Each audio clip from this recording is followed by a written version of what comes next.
I told my husband I was going away for a week.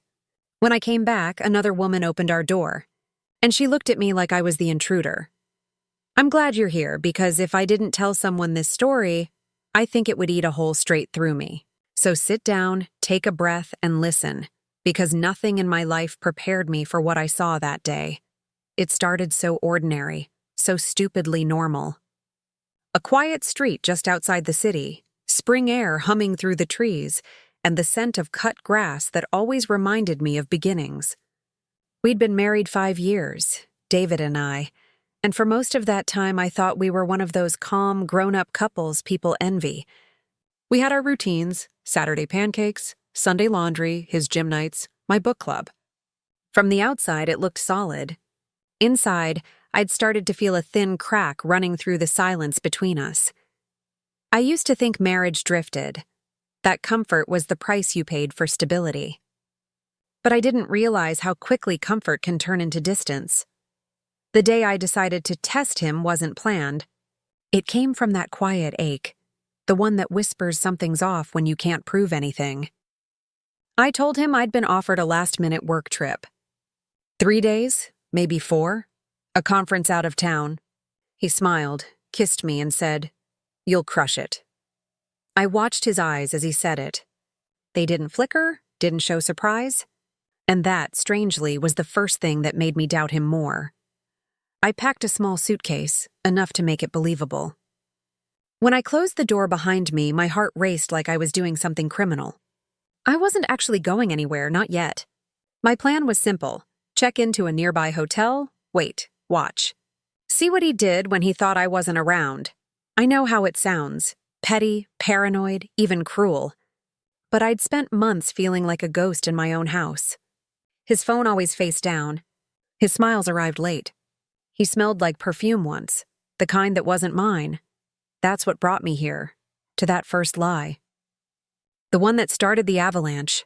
The first night away felt almost peaceful.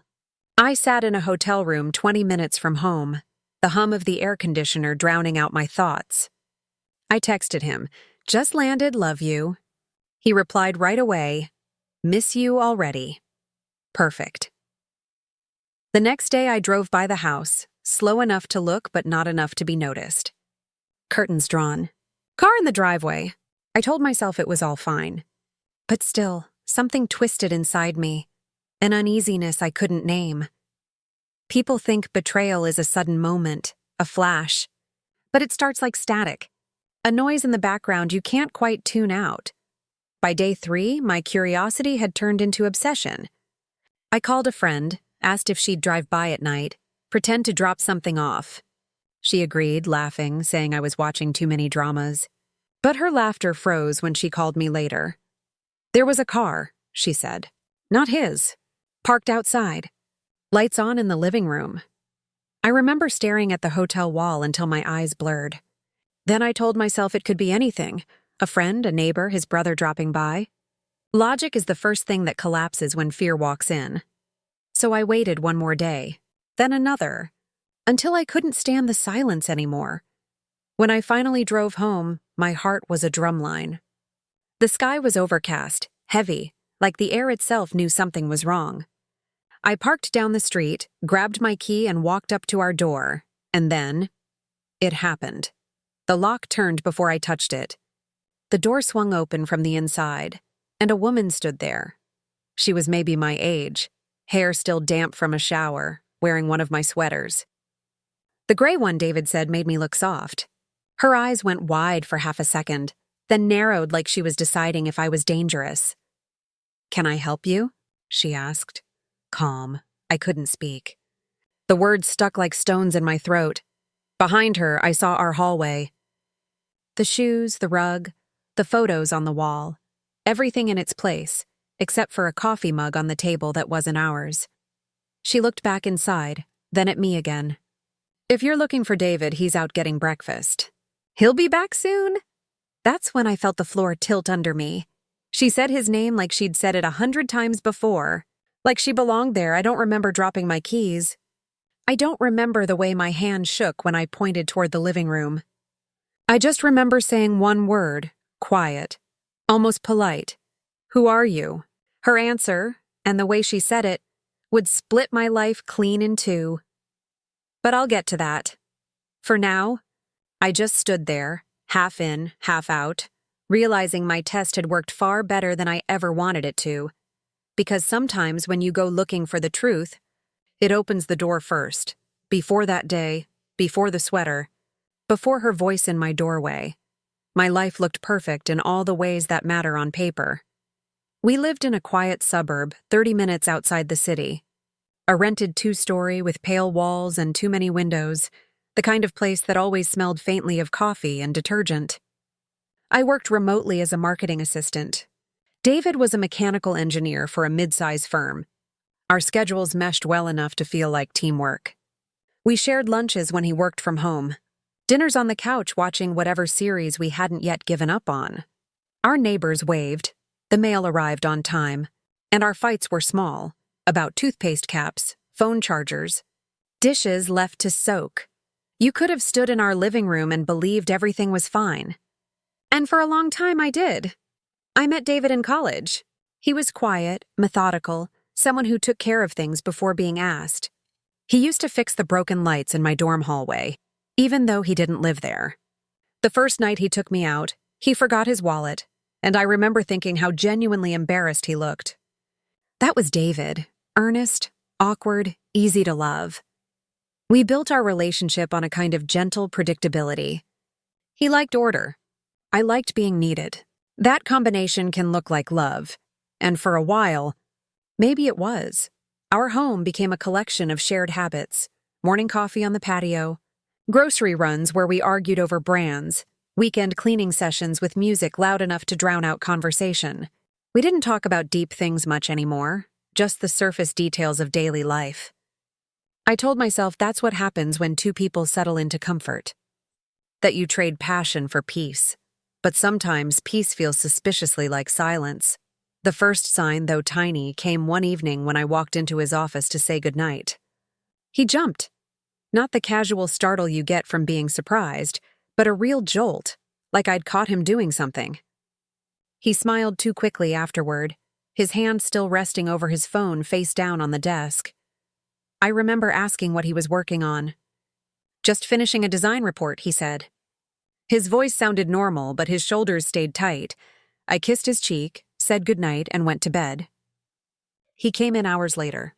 I pretended to sleep. The next day, I told myself I was overreacting. Everyone deserves privacy. We weren't teenagers.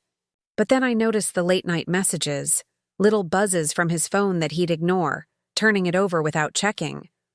Once I asked, half laughing, "Secret girlfriend?" He smiled, the kind of automatic grin you give a stranger in an elevator, and said, "You wish." It should have been a joke, but the air afterward didn't feel funny. He started staying later at work. Said the company had new deadlines, that he was mentoring an intern who needed extra help. I believed him because I wanted to. I believed him because believing hurts less than suspecting. Still, there were changes. Subtle ones. He started caring about his appearance again. Ironically, the same way he did when we first met. New cologne. New shirts. The way he'd check the mirror before heading out. When I teased him about becoming a corporate heartthrob, he said, "Just trying to look professional." I laughed then. But later that night, when he showered, I caught a faint scent on his jacket that wasn't mine. Something floral, too expensive for drugstore brands. I stood there with his jacket pressed to my face like an idiot, wondering how many times I'd ignored this kind of evidence before. The next morning, I made pancakes, our usual Saturday thing. He ate too, complimented them, kissed my forehead, and went out to run errands. When he came back, he had groceries and a new energy, like someone who'd done something exciting. That's when it hit me. Routine isn't always proof of love. Sometimes it's camouflage. A few weeks later, while folding laundry, I found a lipstick mark on one of his undershirts. Faint, almost invisible near the collar. The color wasn't one I owned. I held it up to the light, half hoping it was just a stain, but the shape, the small curve, was too distinct. My chest went cold. But instead of confronting him, I folded it, tucked it under the pile, and pretended nothing happened. I've asked myself why I didn't scream, why I didn't throw it in his face right then. The truth? Because confrontation feels final. Once you name the betrayal, you can't unhear it. You can't go back to the illusion. So I did what cowards do. I waited for proof that would hurt enough to make leaving easier. That proof came in fragments. A restaurant charge on our joint account I didn't recognize. A small gift box hidden in his car trunk. A text from an unknown number that flashed for a second before he swiped it away. When I asked who it was, he said, "Spam," and smiled again, that same too-perfect smile. That night, I stared at the ceiling and wondered how long I'd been sharing my life with a stranger. Maybe that's when the seed of my plan took root. Not revenge, just clarity. I wanted to see him. The real him. Without excuses, without explanations. So when my boss mentioned an upcoming marketing conference, I had an idea. What if I said I was going, but didn't? What if I created the space for him to show me who he really was? It sounded dramatic, like something out of a bad reality show. But I needed the truth.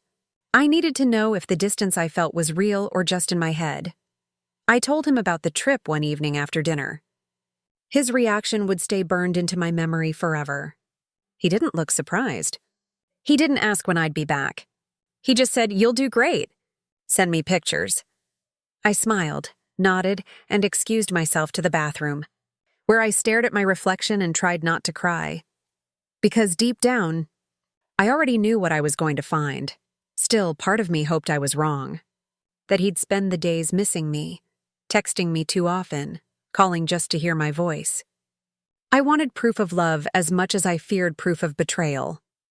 When I zipped my suitcase the next morning, he hugged me goodbye, told me to have fun, and didn't look back as I left. In that moment, I realized something heartbreaking. When a person stops loving you, they don't always say it. Sometimes they just let you walk away. I remember the drive to the hotel vividly, the steady rhythm of the windshield wipers, the empty passenger seat beside me, the ache behind my ribs that whispered, "This might be the last time he ever tells you he loves you." And maybe, in some way, it was. I didn't know then that my little test would spiral into something much darker, that I'd end up standing face to face with a stranger in my own doorway. But the warning signs were all there. I just hadn't wanted to read them. The first time I actually saw something wrong, it was so small that I almost convinced myself it didn't happen. That's the thing about betrayal. It rarely enters like a storm. It seeps in quietly, disguised as coincidence. I'd been at the hotel for 2 nights. I'd chosen one 20 minutes away from our house so it wouldn't look suspicious if my phone location was ever checked. It was one of those chain hotels, beige walls, synthetic bedspread, free breakfast with watery coffee. Perfectly forgettable. I spent the first day half watching TV, half checking my messages. David texted every morning, "Good luck today." "How's the conference?" Always short, polite, the kind of messages you'd send to a coworker, not a wife. That should have told me something right there. But I played along. I sent photos from Google of conference halls and name badges, cropped just right so they looked like mine. I told myself I wasn't lying for revenge. I was lying for clarity. To see how he'd fill the silence I left behind. The first 2 nights, he did nothing suspicious. Or maybe I just didn't see it. I called my friend Leah on the 3rd night. She'd been my sounding board for years, the one person who could tell when I was pretending to be fine. "You're seriously sitting in a hotel just to spy on your husband?" she asked, half laughing. "Yes," I said. "I need to know." "Know what?" "If he misses me." There was a pause. "And if he doesn't?" I swallowed hard. "Then at least I'll stop lying to myself." That night, I barely slept. I kept imagining him in our house, moving through rooms that still smelled like me, maybe glancing at my photo on the nightstand. I wanted to believe he'd feel my absence. That he'd text something simple and real. "I wish you were here." Instead, the next morning, he didn't message at all. Hours passed. Noon, 3 p.m. Nothing. When I finally texted, "Everything okay?" he replied after 2 hours, "Sorry, long day. Talk later." That was the moment I felt the first jolt of real fear. Not the wild, jealous kind, something colder. Like watching a candle flicker out in a dark room. By evening, I'd made up my mind. I wasn't going to wait passively anymore. I drove back toward our neighborhood, telling myself I was just checking the mail. The closer I got, the more the normal streets felt alien. Each house glowing with warm windows, couples inside sharing dinners, dogs barking. I parked down the street and turned off the engine. The house looked still. Curtains drawn, porch light off, everything neat. But there was a car parked just behind ours, sleek, silver, too new to belong to anyone we knew. I stared at it for a long time. Then, like an idiot, I snapped a photo. Evidence, I told myself, though I didn't know of what. I waited. 10 minutes, 20, nothing. Then the living room light flicked on. Through the gap in the curtain, I saw a shadow move. A woman's shape, short hair, small frame. She walked to the kitchen, came back with a glass, sat down. I froze. My first instinct was denial. Maybe it's his sister. Maybe it's a neighbor, maybe. But I knew it wasn't. His sister lived 2 hours away, and we didn't have neighbors who came in without knocking. I gripped the steering wheel so tight my hands hurt. Then I did what I'd promised myself I wouldn't. I called him. He answered on the second ring. "Hey, everything okay?" His voice was calm, casual. "Yeah," I said, forcing steady breaths. "Just finished the conference dinner. What are you up to? Home? Watching a movie?" I looked through the window. The woman laughed, her silhouette tilting back slightly. "What movie?" I asked. Inception. You know, the one with DiCaprio. He wasn't even good at lying. The TV was off. I could see the dark screen from the street. I didn't say anything for a moment. He filled the silence with a yawn. "You sound tired. Go get some sleep, okay?" "Yeah," I whispered. "Love you." He hesitated, just a second too long, before saying it back. When the call ended, I sat there shaking, my chest tight. My first instinct was to drive away, pretend I hadn't seen anything. But the longer I stayed, the clearer it became. She wasn't just there. She was comfortable. After 20 minutes, she got up and walked upstairs. A light flicked on in our bedroom. Then, not long after, it went off again. That was the moment the truth landed, heavy and permanent. I didn't cry right away. I just stared until my vision blurred, until my mind started making bargains. Maybe it's not what it looks like. Maybe she's helping him with something. Maybe, but the word maybe means nothing when the light in your own bedroom turns off while you're sitting outside in the dark. I drove back to the hotel on autopilot. I don't remember the streets, just the sound of my heartbeat in my ears. When I reached my room, I locked the door and slid down against it. My phone buzzed. David again. "Sorry, I didn't call earlier."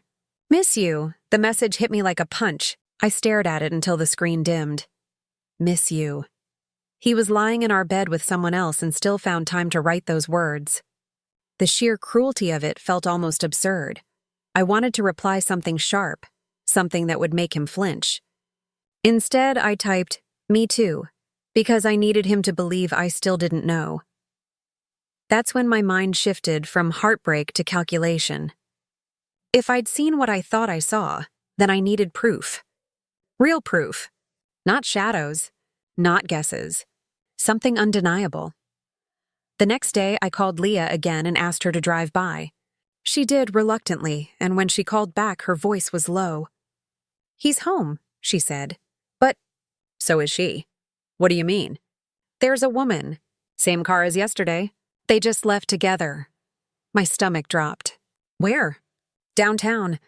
I think they're having lunch." "You sure you want to know this?" But of course I did. I told her to follow them. She hesitated, but agreed. 10 minutes later, she texted me a photo. David and the woman sitting at an outdoor cafe, laughing over coffee. His hand was on the table, close enough to touch hers. I stared at the image until it didn't feel real anymore. That was the first proof. And yet I didn't feel vindicated. I felt hollow, because knowing the truth doesn't free you right away. It traps you in a new kind of cage, the one where you can't unsee what you've seen. That night, I checked out of the hotel. I told the front desk I had to leave early. They didn't ask why. Driving home, I kept rehearsing what I'd say when I confronted him. But when I pulled into our driveway, the house was dark again, silent. His car gone. The silver one back. I didn't go inside. Not yet. I sat there for an hour, gripping my keys, watching the shadows move behind the curtains. By the time I drove away, my decision was made. I wasn't going to confront him, not yet.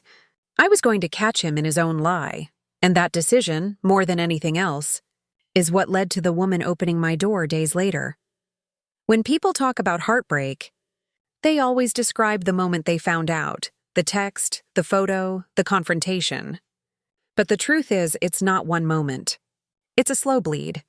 You discover it piece by piece, until finally there's nothing left to deny. After Leah sent me that photo, everything in me shifted. I wasn't just suspicious anymore, I was certain. Still, certainty didn't make it easier. It made it worse. Because now, every memory I had with him was contaminated. That night I went home, not inside, but close enough to watch. I parked under a streetlight 3 houses down. The silver car was there again. The curtains glowed soft yellow. Shadows moved behind them, slow and casual, like people who had nothing to hide. I felt detached, almost numb, like I was watching a movie of my own life. I saw her again. The woman. She came to the window wearing my robe. Not one like it, mine. The white one with the little embroidered flower on the sleeve.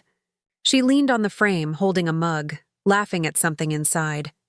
Something inside me broke quietly, without sound. I'd wondered, in abstract ways, how infidelity felt. I'd imagined rage, maybe even humiliation. But what I felt was emptiness, this dull ache, like my body couldn't hold itself together. I sat there for almost an hour. Every few minutes, I'd tell myself to get out, to knock, to scream, but I didn't. I just watched. Because as painful as it was, I couldn't look away. At some point, he appeared behind her. My husband. He wrapped his arms around her waist. He kissed her neck. And then, casually, he closed the curtains. That's when I finally cried. Not loud, not theatrical. Just silent tears that tasted metallic. I pressed my forehead against the steering wheel and thought, this is really happening. It's strange. The moment you realize your life isn't what you thought, the world doesn't stop. Cars still drive by. Dogs still bark. Someone a few houses down was having a barbecue. I could smell the smoke. The world stays ordinary while yours collapses. When I finally drove away, it felt like my hands weren't connected to me. Like my body was acting on survival instinct. I ended up at a gas station 20 minutes away, parked beside a truck, and just sat there under the harsh fluorescent lights until sunrise. In the morning, I checked my phone. 3 missed calls, all from David. His voicemail was cheerful, even warm. Hey, babe. Just checking in. Hope your trip's going well. Can't wait to see you. The casualness of it was almost impressive. He was lying next to someone else hours before, and yet his voice was steady, affectionate, even playful. I replayed it over and over, studying his tone like a scientist. Was there guilt? A tremor, anything? No, just smooth deception. That's when the emptiness started to shift into something new. Something sharper. Not rage, not yet, but resolve. I needed to know who she was. That became my focus. Because betrayal feels less abstract when you can put a name to it. It becomes something you can face, not just feel. The next day, I drove back again. This time, I parked closer. The car was still there, same silver sedan. I wrote down the license plate. My hands were shaking, but my mind was calm in that strange way it gets when the pain has burned so deep it becomes clarity. I searched the plate online through a small service. Cost me $15, but it worked. Her name was Nicole Harper, 29, lived 2 towns over. No criminal record, nothing suspicious, just ordinary. Too ordinary. I looked her up on social media. It didn't take long to find her. Pretty. Polished. The kind of woman who posted sunlit photos of cappuccinos and weekend hikes. In one of her posts from a few weeks earlier, she'd captioned, "When life surprises you with something real." The photo was of a coffee cup, but the timestamp matched the weekend David told me he'd gone camping with the guys. Every click hurt. But I couldn't stop. There were subtle clues everywhere. A picture of a hand, his hand, holding hers.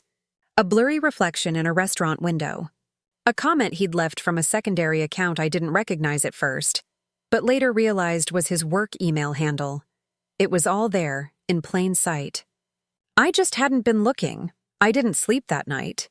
I made lists instead. Dates, details, messages. I printed screenshots and folded them neatly into an envelope. I told myself I wasn't doing it for revenge. I was doing it for sanity. Because when someone gaslights you long enough, proof becomes oxygen. Around 3 a.m., I remembered something that made my stomach twist. The new necklace he'd given me 2 months ago. He'd said he saw it and thought of me. "Because it's unique," he'd said. I checked Nicole's page again.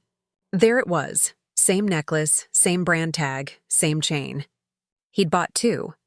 That was when I finally realized how deep it went. This wasn't an impulsive affair. It was a second life. In the morning, I drove home again. I didn't even try to be discreet this time. I parked right in the driveway. Her car wasn't there, just his. I walked up to the door, key in hand, and paused. For a moment, I thought about just unlocking it, walking in and pretending I didn't know anything, playing the part until I figured out what to do next. But something stopped me. Not fear, not love. Just exhaustion. I turned back, sat on the porch steps, and waited. An hour later, he pulled into the driveway. He looked surprised to see me, then quickly masked it. "You're back early," he said, kissing my cheek. "Yeah," I answered. "Conference ended sooner than expected," he smiled. "Good, I missed you." The lie was so smooth I almost admired it. I walked inside. The house smelled faintly of perfume. Not mine. I scanned the room, the pillows on the couch, the mug on the counter, the faint indentation in the carpet where another pair of shoes must have stood. He followed me upstairs, talking about work, asking about my trip. I said little. My mind was running through every detail I'd gathered, every lie he'd told. When I went into our bedroom, I noticed the sheets had been changed. Fresh. Too fresh. I opened the closet. My robe was missing. I found it later, stuffed in the laundry basket, smelling of someone else's perfume. That was it. The final confirmation. I didn't confront him that day. I smiled, cooked dinner, even laughed at one of his jokes. Because I needed time. I needed to think. And as I watched him eat, smiling like a man with nothing to hide, I made a silent promise. He'd lied to me in my own home. So I would make sure he told the truth in front of everyone else. That night, lying next to him, listening to his steady breathing, I didn't cry. I planned. And the next morning, when he left for work, I opened my laptop and began to map out the end of our marriage, one quiet, deliberate step at a time, because the discovery wasn't the end. It was only the beginning of my revenge. There's a strange calm that comes after heartbreak, like the stillness after a storm when the trees are broken but the air feels clean. That's where I was. The crying stopped. The panic quieted. What replaced it was cold, clear thought. I wasn't going to scream or beg. I wasn't even going to confront him yet. I was going to end it on my own terms. That morning, I brewed coffee and sat at the kitchen table, watching the sunlight crawl across the floorboards. The same house that had once felt warm now looked like a stage set. Every object was a prop from a play I didn't believe in anymore. David walked in, still half asleep, kissed the top of my head, and poured himself a cup. "Sleep okay?" he asked. I nodded. "Yeah, you?" "Like a rock," he smiled, unaware that I was studying him like a stranger. The ease in his voice, the comfort, it was almost insulting. He didn't even look nervous. That's when I realized something vital. He thought he was untouchable, and that gave me power. For years, I'd been the one trying to hold our marriage together, compromising, softening, explaining. He'd grown used to that version of me, the one who forgave, the one who waited. So when I finally decided to fight, I knew I had the advantage of surprise. I started small. While he was at work, I went through our shared documents, bank statements, insurance, his work calendar. I didn't need to hack anything. He'd trusted me with the passwords. Irony at its finest. I discovered transactions I'd never noticed before. Hotel bookings, restaurant charges in parts of town he never took me to, gift shop receipts. Each one lined up with days he'd claimed to work late. I compiled everything into a folder. Printed it? Labeled it truth. The more I worked, the steadier I felt. Planning gave me control, and control felt better than grief. I didn't want a shouting match. I wanted exposure. I wanted him to face what he'd done in a way he couldn't twist or minimize. But before that, I needed to know what I was dealing with. Emotionally, financially, legally. So I called a lawyer. Quietly. We met at a cafe 2 towns over. She listened as I explained the situation. When I told her I hadn't confronted him yet, she nodded approvingly. "You're smart," she said. "Never confront without documentation. Keep collecting. And don't warn him. Men like that panic when cornered. They erase, manipulate, deny. You want him unaware." That word, unaware, became my focus. When I got home that afternoon, I smiled more than usual. I made dinner, asked about his day, touched his arm while he talked. He seemed relieved, like he thought we'd turned a corner. That maybe my distance was just stress. He had no idea I was memorizing every movement, every habit. He checked his phone in the bathroom now, thinking I wouldn't notice. He deleted texts immediately after reading them. Once, I saw a name pop up. Nick. A man's name. Probably the one she used to disguise herself. I noted the time. Later that night, I found the corresponding charge on our joint card. A takeout order from the same restaurant I'd seen in Nicole's social media story. Everything lined up like puzzle pieces, each one fitting perfectly into the picture I didn't want to see. But knowledge has a strange effect. It numbs you. After 2 weeks of gathering evidence, I felt almost detached, like I was documenting someone else's life. The pain dulled into purpose. That's when I began planning my test, the real one. I decided to recreate my trip, another fake work event, another few days away. Only this time I wouldn't just wait at a hotel. I'd return early, quietly, without warning. Leah thought I was insane when I told her. "Why not just tell him you know?" she asked. "Because he needs to show me," I said. "He needs to open that door himself." So I set the plan in motion. I told David my company had invited me to a second event, a follow-up workshop 3 nights away. He smiled a bit too quickly. "Another one? You're becoming quite the traveler." "Guess so," I said, forcing a laugh. I packed again, same suitcase, same act. But this time, before leaving, I set up 2 small cameras. One in the living room clock, another in the hallway smoke detector. Nothing illegal, they were inside my home. I just needed to see what I already knew. I left on a Thursday morning. Drove to the same hotel, checked in under my name, ordered room service, and waited. By Friday night, the cameras had already sent me clips. He wasn't home alone. I watched from my laptop as they walked in, David and Nicole, laughing like teenagers. She threw her purse on the couch. He kissed her. Then, unbelievably, she said, "So this is your place?" And he replied, "Our place for now." Our place. That phrase burned into me like fire. They drank wine, cooked dinner, danced barefoot in the kitchen. The same kitchen where I'd made his birthday cake 2 months earlier. I watched every second. And with each moment, I felt less sadness and more detachment, like my love for him was dissolving in real time. The next morning, I texted him from the hotel. "Hope you're surviving without me." He replied with a photo of his coffee mug on the patio.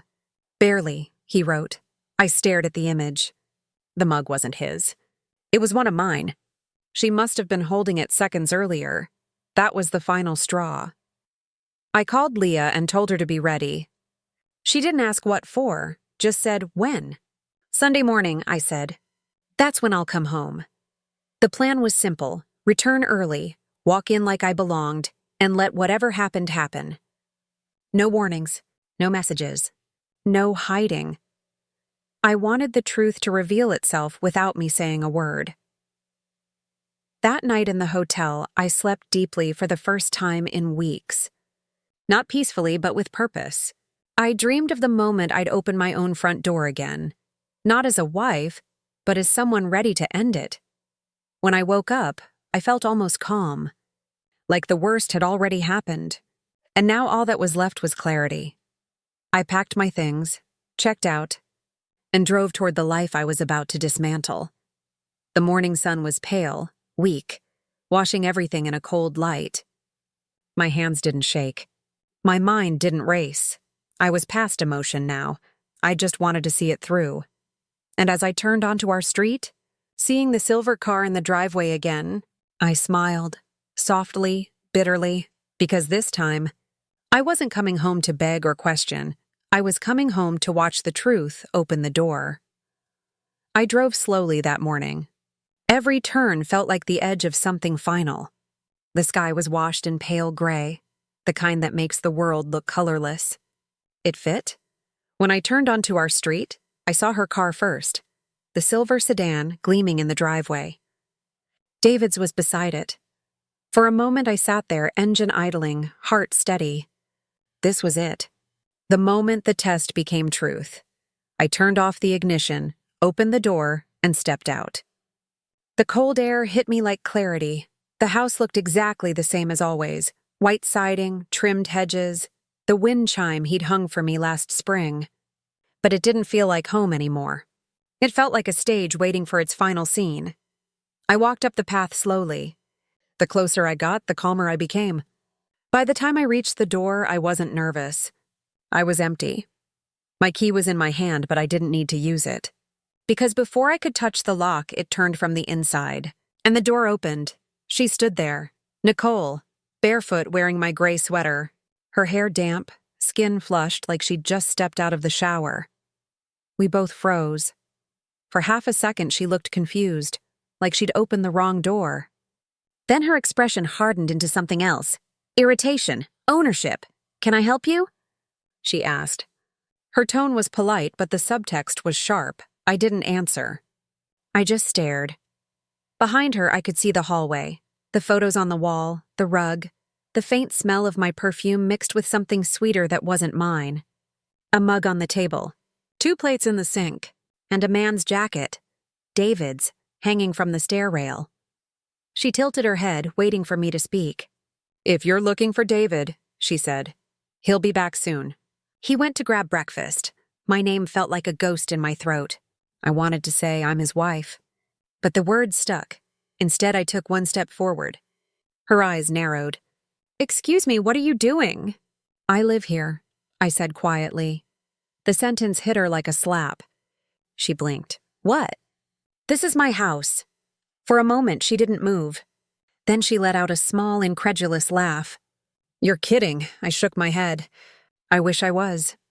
The air between us went still. She looked me up and down as if trying to process what that meant. Then her face shifted, understanding dawning too slowly. "You're his wife?" I nodded. Her lips parted, but no sound came.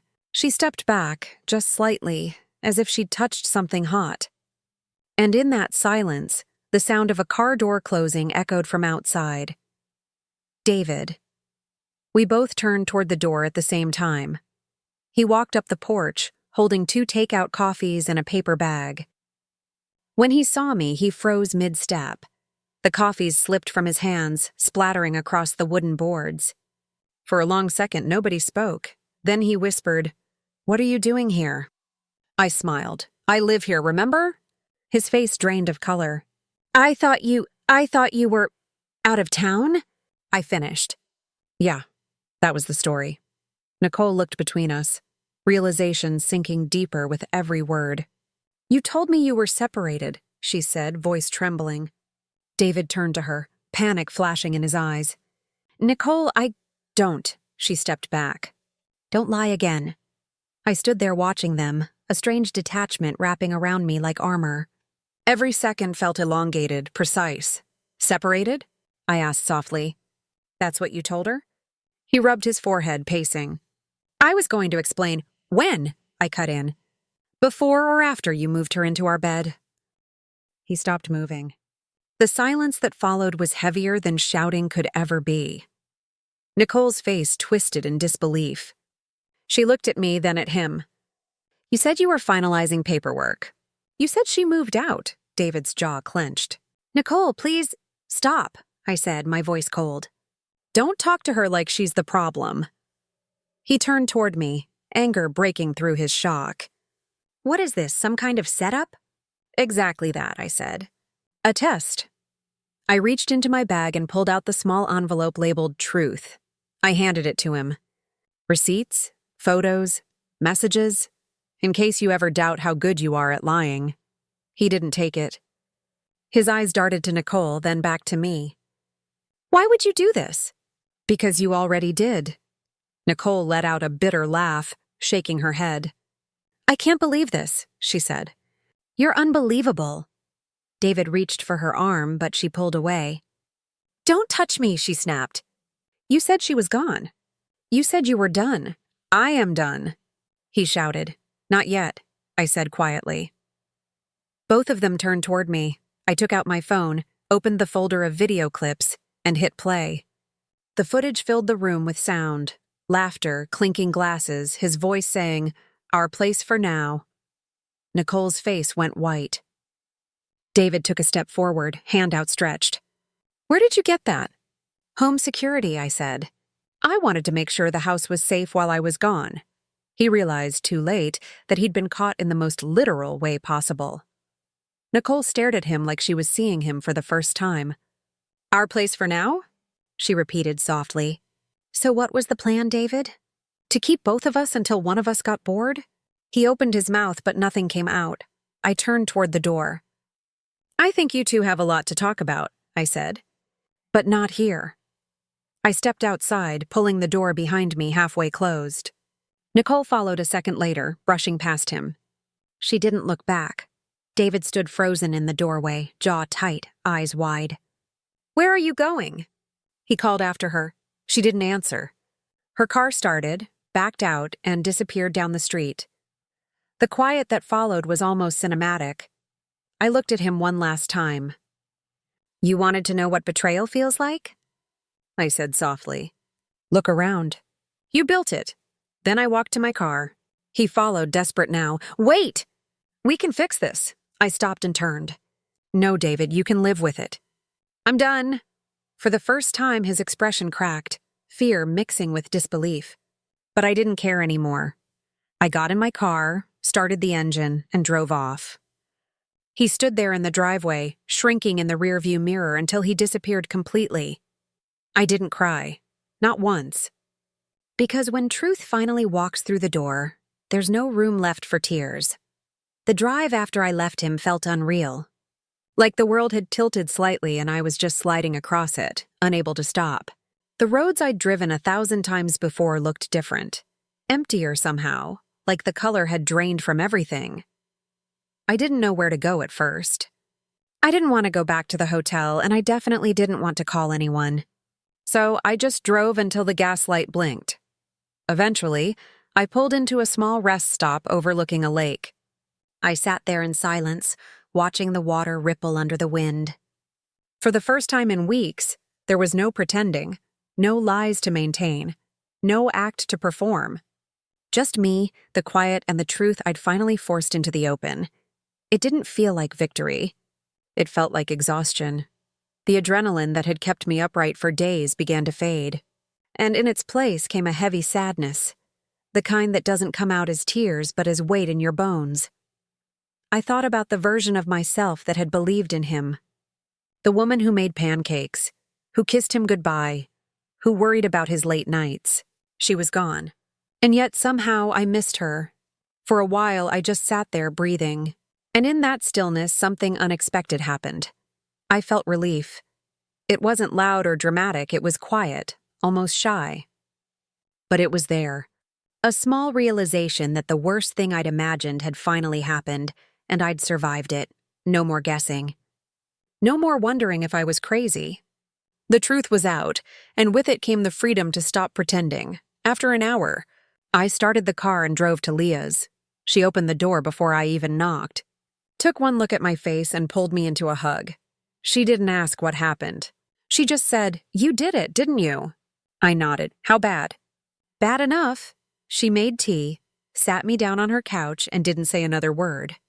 Just being in a space that wasn't haunted by him felt like air after drowning. That night, I slept for 12 hours straight. No nightmares, no flashbacks, just black, dreamless rest. The next morning, I woke up to a dozen missed calls from David. No messages. Just the silent insistence of his name lighting up my phone. I didn't answer. He tried for days. Voicemails, texts, even emails. Each one shifted in tone, from pleading to angry to desperate. "We can fix this. You're overreacting. I made a mistake. I love you." Then finally, "Please talk to me." I never did. Because the man who begged for forgiveness wasn't the same man I'd married. He was a stranger wearing my husband's face. I called my lawyer that week and filed the papers. It was simple.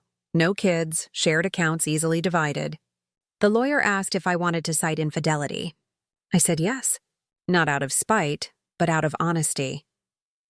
When the documents arrived for his signature, he didn't contest them. He signed within days. Maybe guilt made him fast. Maybe Nicole's silence did. Either way, it was done. The weeks that followed were a blur of paperwork, packing, and quiet moments of unexpected grief. It's strange how empty a house feels when love leaves it. Every object becomes an echo of what was. I moved out first. Left him with the furniture, the dishes, the walls that had seen too much. All I took were my clothes, my grandmother's photo, and the small folder labeled truth. Not because I needed proof anymore, but because I never wanted to forget how I found my strength. For months, I kept waiting for the heartbreak to hit like a tidal wave. It never did. Instead, it came in small waves, like when I'd reach for 2 mugs in the morning before remembering there was only me. Or when I'd pass a man wearing his cologne and feel that brief, involuntary sting. But even that softened over time. Leah and I started going on walks every Sunday. At first, I barely spoke. Then, slowly, I began to tell stories again. Small ones, about work, about funny things I'd overheard. She said it was good to hear me laugh again. I hadn't realized I was. I got my own place, a small apartment downtown with tall windows and peeling paint that I somehow found beautiful. It wasn't much, but it was mine. The first night I slept there, I didn't feel lonely, just peaceful. Sometimes peace doesn't roar in like a victory. It settles quietly, like dust after a storm. I didn't see or hear from Nicole again, but a few months later, she sent me an email. The subject line said, "I'm sorry." Her message was short. She said she hadn't known about me, that he'd told her lies from the beginning. She'd left him the same day she found out. She didn't justify, didn't plead, just apologized. I stared at the screen for a long time. Then I replied with 2 words, "So did I," and that was enough. David, from what I've heard, moved out of the house soon after. Sold it, transferred jobs, vanished into a new life. I didn't follow up. I didn't need to know. Because closure isn't about watching the other person suffer. It's about learning how to live without needing them to. There are still days I think about the woman who opened my door. The shock in her eyes, the way we both stood there, 2 strangers realizing the same man had built our lives on the same lie. But instead of anger, I feel a kind of distant compassion. We were both victims of the same illusion. It took me a long time to understand that healing isn't about forgetting the betrayal. It's about reclaiming the parts of yourself you gave away trying to be loved. Now, when I wake up, the air feels lighter. I make my own coffee. I water my plants. I sit by the window and watch the sunrise without checking my phone. The silence that used to feel unbearable now feels like peace. It's not empty anymore. It's mine. Sometimes people ask me if I regret testing him. If I wish I'd just confronted him outright instead of setting up that elaborate lie. The truth? No. Because without that test, I'd still be living in his illusion. And the truth, no matter how brutal, is always kinder than a lie that comforts you. I didn't lose a husband that day. I lost a fantasy. And I found myself again in its ruins. But before I could rebuild completely, I still needed one last thing. Closure. Not from him, but from myself. And that came quietly. One morning, months later, when I passed by our old house. Someone new had moved in. A family. Kids' bikes in the yard, laughter spilling from the porch. It didn't hurt. Not anymore. I just smiled and drove away, because that house wasn't my story anymore. And neither was he. It's been a year now. A full year since the morning I stood at that doorway, face to face with the truth. I sometimes wonder who that woman was, the version of me who still believed in him. She feels distant now, like someone I used to know. But I remember her softness, her hope, her faith in people, and sometimes I miss her. I don't miss him. But I miss believing that love was simple. Life after betrayal isn't glamorous. It's quiet work. You rebuild slowly, piece by piece, learning how to trust your own instincts again. You stop looking for closure from the person who broke you, and you start giving it to yourself. For a while, I thought the pain would define me. That the story of what he did would always overshadow everything else. But it didn't. Over time, the story changed shape. It stopped being about what he took from me and started being about what I learned to give myself. Self-respect. Boundaries. Peace. Those things don't sound dramatic, but they're everything. I used to think strength was about how much you could endure, how many times you could forgive, how long you could wait. But now I know strength is something quieter. It's leaving before you're destroyed. It's walking away from the person who still swears they love you, simply because you finally love yourself more. When I tell people this story, they always ask one question first. Do you still believe in love? And my answer is always yes, because love itself wasn't the villain. The lies were. The neglect was. The cowardice was. Love, the real kind, is still something I believe in. I just understand now that it begins with me. Sometimes, when I wake up in the morning, I still catch myself expecting his side of the bed to be warm. It's not. And instead of sadness, I feel gratitude. That empty space is proof that I finally stopped living in someone else's lie. I've learned that endings don't always come wrapped in anger. Sometimes they arrive quietly, with a calm certainty that you've seen enough. If I could go back, I wouldn't change how it ended. But I might whisper to that younger version of me, the one who thought she could fix everything, and tell her, you can't save someone who's comfortable hurting you. That's not love. It's self-erasure. The biggest lesson I took from all this is that truth, no matter how brutal, is always a gift. Because lies may protect your comfort, but truth protects your future. And when I walked away from that house, I didn't walk away empty-handed. I carried every lesson, every scar, every ounce of self-respect that betrayal carved into me. They became the foundation of the person I am now. I don't hate him. I don't even wish him pain. Because wishing him misery would tie me to him forever, and I've already spent enough of my life orbiting his gravity. Now, my life feels like my own again. I've started traveling, not to test anyone, but to live. I've stood on beaches alone, eaten breakfast in quiet cafes, and laughed with strangers who didn't know my story. And maybe that's the secret. Sometimes you have to lose everything you thought you needed to realize what you actually have. I learned that love without honesty is just performance. That trust once cracked doesn't heal with time. It only heals with truth.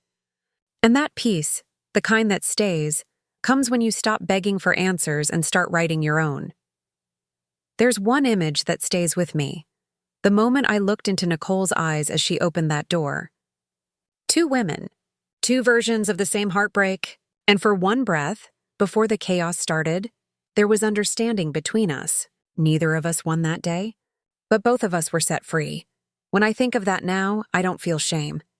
I feel gratitude for the strength it forced out of me. Because sometimes life doesn't give you the closure you want.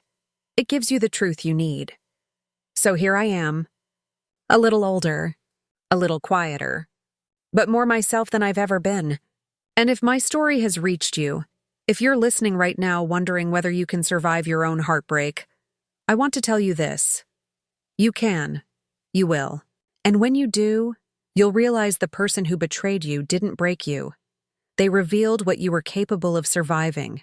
You'll stop waiting for apologies and you'll start building peace. You'll wake up one morning, make coffee in silence, and realize that peace is the sound of your own heartbeat in an empty room, and that it's enough. So that's my story. The story of the lie that set me free. Did you like my story? Please like and subscribe and tell me in the comments where you're listening from. I want to know how far this story of mine travels, because if there's one thing I hope it carries to wherever you are, it's this. You never lose by choosing the truth, even when it costs you everything.